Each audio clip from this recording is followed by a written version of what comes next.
Valuation of share, ये chapter हमने start किया था। इसका थ्योरेटिकल पोर्शन मैं आपको समझा चुका हूँ, जिसमें मैंने अलग अलग फॉर्मूले वगैरह समझाए थे, मेथड समझाए थे। अब उन मेथड्स को हम डिटेल में यहाँ समझेंगे क्वेश्चंस करके। जब अपन क्वेश्चंस करेंगे तो वो मेथड आपको अच्छी तरह समझ में आएंगे। एक बार तो ओवरव्यू मैंने आपको दे दिया, आपने उसे लिख लिया होगा रजिस्टर के अंदर, ठीक है। अब वो धीरे धीरे मेथड आपको समझ में आएंगे। वहाँ नहीं आए तो टेंशन मत लेना, ठीक है। चलिए फर्स्ट क्वेश्चन देखिए। अच्छा, मैं आपको थोड़ा सा रिपीट करवा दूं। मैंने यहाँ दो मेथड आपको बताए थे, एक नेट एसेट्स मेथड और एक yield valuation method.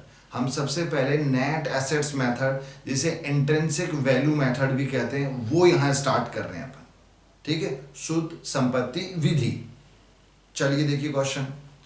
Raunak limited has agree to sell its undertaking to Shah and Singhi limited and you are asked to value the share by the net assets method। आपको shares की value है वो net assets method से पूछी है। Balance as the 31 March 2019, balance sheet आपको given है, ठीक है। अब नीचे नीचे देखो, बैलेंस शीट के नीचे क्या लिखा है, the value provided in brackets. अब क्या क्वेश्चन में जैसे अंदर देखो फैक्ट्री बिल्डिंग है, उसमें बाहर तो लिखा हुआ है 450, लेकिन ब्रैकेट के अंदर 6 लाख रुपीस लिखा हुआ है। तो इसने बोला है कि जो ब्रैकेट्स में लिखा है are the realisable value of assets, उनकी आज की तारीख में जो रिलाइजेबल वैल्यू है, वसूली मूल्य है, वो 6 लाख है। तो ब्रैकेट वाला अपने को यहाँ में हमेशा रिलाइजेबल वैल्यू लिखनी होती है, और रिलाइजेबल वैल्यू अलग से कहीं गिवन नहीं है, तो बुक वैल्यू को ही रिलाइजेबल वैल्यू मानना पड़ता है, तो 450 ही लिख देते। तो यहाँ ब्रैकेट्स वाली जो वैल्यू है वो लिखनी है। The goodwill of the company now considered 8150, तो गुडविल भी कंपनी की वैल्यू दे रखी है कितनी, 150। चलिए स्टार्ट करते हैं क्वेश्चन।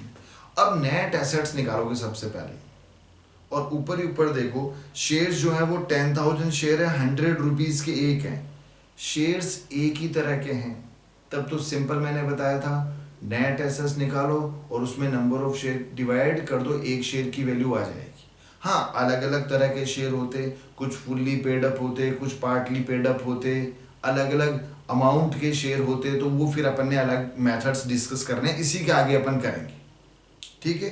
चलिए नेट एसेट्स कैसे निकालते हैं, सारी एसेट्स ऐड कर दो और उसमें एक्सटर्नल लायबिलिटीज क्या कर दो, लेस। लेकिन एसेट्स ऐड करते समय एक चीज छोड़ते हैं हमेशा, फिक्टिशियस एसेट्स, ये ध्यान रखना। चलो एसेट्स ऊपर से बताइए। तो कुछ बैलेंस शीट में आपको building, plant, stock, debtor given है, नीचे आपको गुडविल भी अलग से गिवन थी जो अंदर गिवन नहीं है। तो आप सबसे पहले गुडविल लिख लो यहाँ, क्योंकि वो भी एसेट्स है। कितना है गुडविल, 150। उसके बाद देखो फैक्ट्री बिल्डिंग, वो हमें गिवन है 450, सॉरी ब्रैकेट में 6 लाख गिवन है, वो लेंगे। रिलाइजेबल वैल्यू कितना है, 6 लाख। फिर उसके बाद प्लांट एंड मशीन, ये प्लांट एंड मशीनरी देखिए कितना है। इसमें आपको ब्रैकेट में कोई वैल्यू नहीं गिवन, तो बताओ प्लांट एंड मशीन कितनी की बुक वैल्यू लिखेंगे, कितनी है, 670। लेकिन आप ध्यान से देखिए ऊपर लायबिलिटीज में प्रोविजन फॉर डेप्रिसिएशन और प्लांट 90,000 गिवन है, तो आप बुक वैल्यू कैसे निकालते हो, इसमें से वो डेप्रिसिएशन आपको माइनस करना पड़ेगा, ठीक है। तो आप माइनस करके ध्यान रखिए यहाँ पर लिखेंगे। तो वैसे तो आपको प्लांट एंड मशीन कितना दे रखा है, यहाँ लिख देता हूं मैं 9 लाख। प्लांट मशीन है 670 और उसमें से डेप्रिसिएशन 90,000 मैंने माइनस कर दिया, तो ये आपका आ जाएगा 580।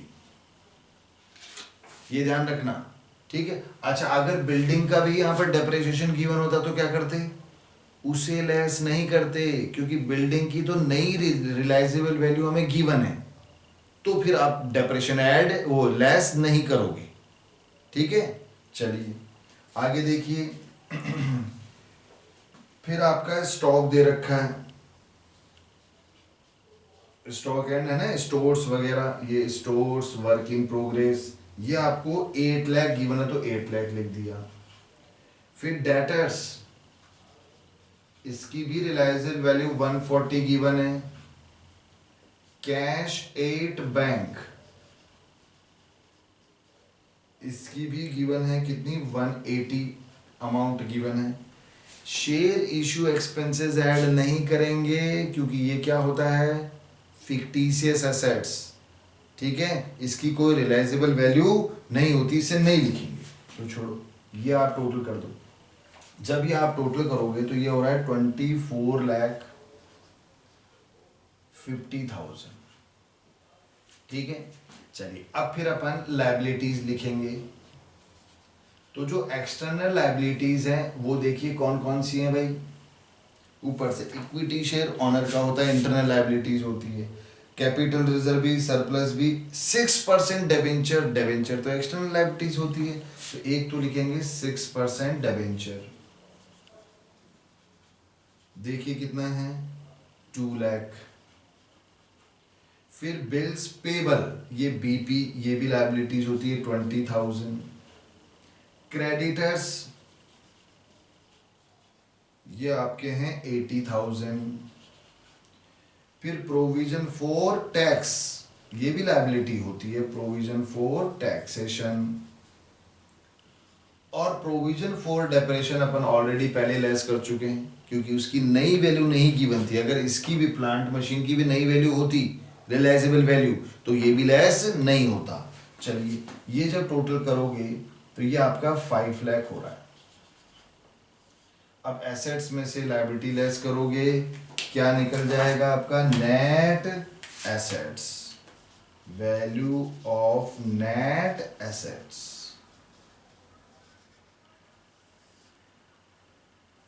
लेस किया तो 19,50,000 आ गया। इजी। अब इसका एक अल्टरनेटिव मैं तरीका और भी बताऊंगा, ठीक है। उसमें क्या होता है, कई बार आपको एसेट साइड नहीं गिवन होती, केवल लायबिलिटी साइड गिवन होती है, ठीक है। तो उस केस में क्या होगा वो भी मैं भी अल्टरनेटिव बताऊंगा, बाकी इसमें वो करने की जरूरत नहीं है, ठीक है।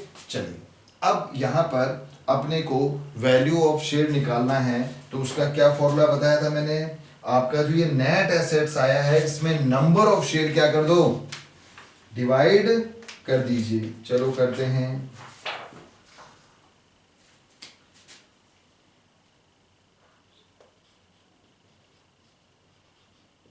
इसे आप इंट्रिंसिक वैल्यू पर शेयर भी बोलते हैं अपन। वैल्यू ऑफ शेयर है तो ये जो नेट एसेट्स मेथड से निकालते हैं ना, इसे क्या बोलते हैं, इंट्रिंसिक वैल्यू। चलिए इसका फॉर्मूला होता है वैल्यू ऑफ, या नेट एसेट लिख दो, कोई दिक्कत नहीं, डायरेक्ट आप क्या लिख सकते हो,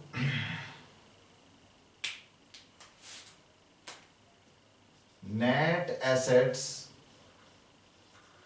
और इसमें डिवाइड बाय क्या करते हैं, नंबर ऑफ इक्विटी शेयर्स। चलो बताओ नेट एसेट्स कितना आया, 19,50,000। नंबर ऑफ इक्विटी शेयर कितने हैं, देखो क्वेश्चन में आपको ऊपर ही ऊपर शेयर जो लिखे थे वो लिखे थे 10,000 शेयर है 100 रुपए के, तो नंबर ऑफ शेयर तो 10,000 ही है ना, डिवाइड कर दो।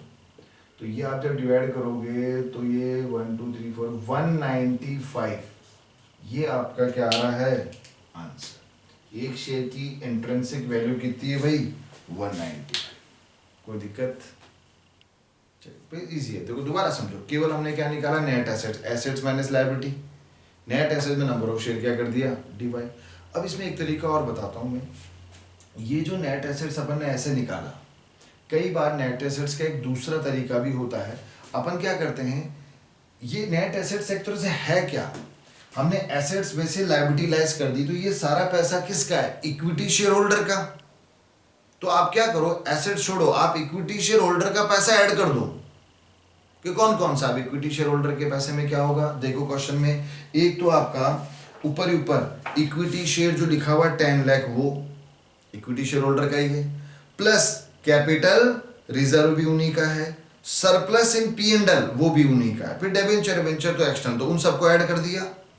उनको ऐड करने के बाद उसमें एक तो नीचे नीचे आपकी फिक्टिशियस एसेट्स थी वो लेस करोगे, क्या थी? शेयर इशू एक्सपेंसेस, ठीक है। और उसके बाद कुछ एसेट्स की वैल्यू इंक्रीज हुई थी, कुछ की क्या हुई थी? डिक्रीज, रीवैल्यूड गिवन थी ना। तो जिनकी नई वैल्यू गिवन थी, अगर किसी एसेट्स की वैल्यू इंक्रीज हो रही है तो जो अमाउंट इंक्रीज हो रहा है वो ऐड कर दोगे, जो डिक्रीज हो रहा है वो लेस कर दोगे, तो भी नेट एसेट्स आपका क्या आएगा? यही आएगा, ठीक है। चलो एक बार देख लेते हैं अपन। ये तो मैंने इस तरह से निकाला है ना, दूसरे तरीके से निकाल, इस क्वेश्चन में निकालने की जरूरत नहीं है, फिर कह रहा हूं मैं केवल समझा रहा हूं। तो उसकी जरूरत कब पड़ती है? जब आपको एसेट्स की टोटल साइड गिवन नहीं होती कई बार, इस वजह से। चलो देखो, बिल्कुल यही आंसर आएगा आपके। एक बार मैं उससे भी बता देता हूं।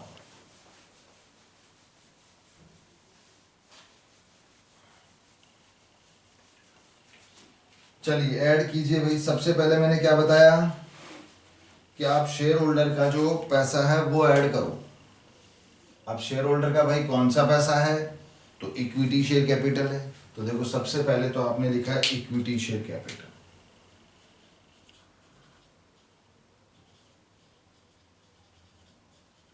₹10,00,000 गिवन है टोटल। फिर उसी के नीचे आपका कैपिटल रिजर्व भी है। देखो कैपिटल रिजर्व कितना गिवन था? 350। उसी के नीचे आपको surplus in statement in P and L given था, तो ये सरप्लस कितना है? सरप्लस 2 लाख। और लायबिलिटी साइड में कुछ नहीं था। फिर मैंने कहा था आपको क्या होगा, एक तो जो रिवैल्यूएशन अपन ने किया था, नई वैल्यू गिवन थी, किसी की वैल्यू बढ़ रही है तो वो तो प्रॉफिट है, तो वो तो ऐड करते हैं। तो यहां लिखेंगे प्रॉफिट ऑन रिवैल्यूएशन। बताओ देखो, एक तो फैक्ट्री बिल्डिंग की 6 लाख गिवन थी, वैसे वैल्यू 450 थी, तो इंक्रीज हो रही है ना, तो एक तो वो प्रॉफिट हो गया। प्लांट मशीन की नहीं थी, स्टॉक की देखो उसकी भी इंक्रीज हो रही है, 680 गिवन थी और 8 लाख वैल्यू इंक्रीज हो रही है। डेटर्स का डिक्रीज हो रहा है तो वो लॉस हो रहा है, तो लॉस को लेस करेंगे। तो देखो एक तो आपकी किस पे हो रही थी? बिल्डिंग पे। कितना प्रॉफिट हुआ बिल्डिंग पे? देखो भाई 450 और 6 लाख, तो 150 हो रहा है, ठीक है। एक आपके स्टॉक में देखो 680 थे और 8 लाख हो रहा है, तो कितना हो रहा है? 120। तो ये तो प्रॉफिट हो गया 270। अब ये तो सारी चीजें आप क्या कर दो? ऐड कर दो। जब आप ऐड करेंगे तो देखो कितना आ रहा है। एक चीज और, सॉरी, गुडविल जो सबसे नीचे नीचे एसेट्स में लिखी हुई थी, ठीक है ना, और वो आपके ऐड नहीं थी बैलेंस शीट में, तो वो भी तो ऐड करनी पड़ेगी। तो वो गुडविल एक वो भी ऐड करनी पड़ती है। कोई एसेट्स जो बुक में बैलेंस शीट में नहीं शो की हुई, नीचे शो है, तो वो भी ऐड करो। गुडविल आपको गिवन थी 150। अब ये सब ऐड कर दोगे। ऐड करने पे आपका आएगा कितना? 19,70,000। अब इसमें से आप क्या करोगे? लेस कर दोगे। क्या लेस करोगे भाई? एक तो फिक्टिशियस एसेट्स, तो आपको इशू, शेयर इशू एक्सपेंसेस लिखे थे, शेयर इशू एक्सपेंसेस देखो 10,000 थे। एक आपको मैंने कहा था लॉस ऑन रिवैल्यूएशन,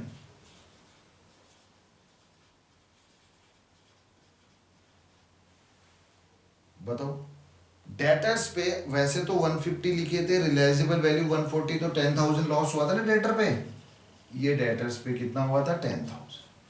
ये ऐड किया तो ये 20,000, और इन 20 को इसमें से माइनस कर दो। माइनस करोगे तो 1950 आ रहा है। क्या आ गया ये? Net assets. तो हमारे फर्स्ट मेथड से भी नेट एसेट्स कितना आया था? यही आया था, देखो 950 आया था। तो ये मैंने आपको बताया, दोबारा इसको समझना है। नॉर्मल केस में तो हम एसेट्स ऐड करेंगे, नहीं रिलायजेबल वैल्यू, और minus external liability, net assets निकल जाता है, नंबर ऑफ शेयर डिवाइड कर दो, काम हो गया इजी। तो ऐसा क्यों करें? लेकिन हम आगे क्वेश्चन देखेंगे तो उसमें कई बार एसेट्स की साइड का हमको डिटेल नहीं गिवन होगा, केवल लायबिलिटी साइड गिवन होगी। तो फिर कैसे होगा, ये नेट एसेट्स एक तरह से शेयर होल्डर का ही अमाउंट होता है। तो शेयर होल्डर का क्या क्या अमाउंट है, इक्विटी शेयर, रिजर्व, P&L, वो सब ऐड कर दिया। उसके बाद किसी एसेट्स की वैल्यू अगर इंक्रीज होती है, रीवैल्यूएशन पे प्रॉफिट होता है तो वो तो ऐड करोगे, लॉस होता है तो लेस करोगे। फिर कई बार गुडविल या कई और एसेट्स आपको नीचे की तरफ गिवन होती, बैलेंस शीट में इंक्लूड नहीं होती, तो वो ऐड कर दोगे, जैसे गुडविल ऐड कर दिया। एक लेस करते हैं fictitious assets, share issue expenses given that time, ये करोगे तो आपका इस तरह से निकल जाएगा। ट्राई कीजिएगा, कोई दिक्कत होगी तो हम और देखेंगे, ऐसे और भी क्वेश्चन देखने वाले हैं, ठीक है। तो पहले इसे ट्राई कीजिए, फिर नेक्स्ट क्वेश्चन देखते हैं।